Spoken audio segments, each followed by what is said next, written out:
नवी मुंबईत रिक्षा चालकांच्या मराठी सक्तीसाठी परिवहन विभागाची धडक कारवाई।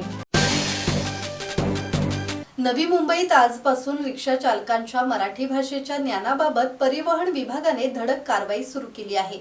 आरटीओ कडून विविध पथके तयार करण्यात आली असून नवी मुंबईतील प्रमुख रस्त्यांवर रिक्षा चालकांची तपासणी केली जात आहे। या कारवाई दरम्यान रिक्षा चालकांना मराठी भाषा येते की नाही याची तपासणी करण्यात येत आहे। मराठी भाषेच्या नियमांचे पालन न करणाऱ्या रिक्षा चालकांवर परिवहन विभागाकडून नियमानुसार कारवाई केली जाणार आहे।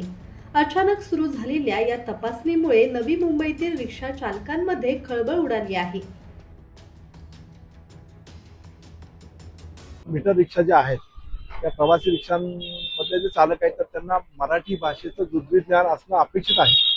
तर त्या संदर्भात शासनानं परिपत्रक काढले आणि त्यानुसार त्यांनी प्रशिक्षणही त्यांना दिलेलं होतं जे ज्यांना मराठी बोलता येत चालकांना।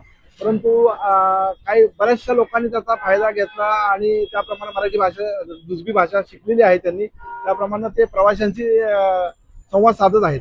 परंतु त्यातूनही काही लोकांनी अद्यापर्यंत मराठी भाषेचं क्लासेस किंवा प्रशिक्षण घेतलेलं नाही बोलल्या संदर्भात।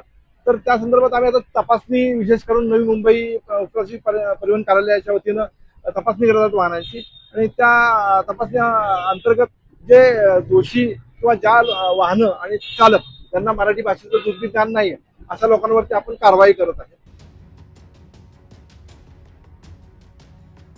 मनोज भिंगारडे, संवाद मराठी लाईव्ह, नवी मुंबई।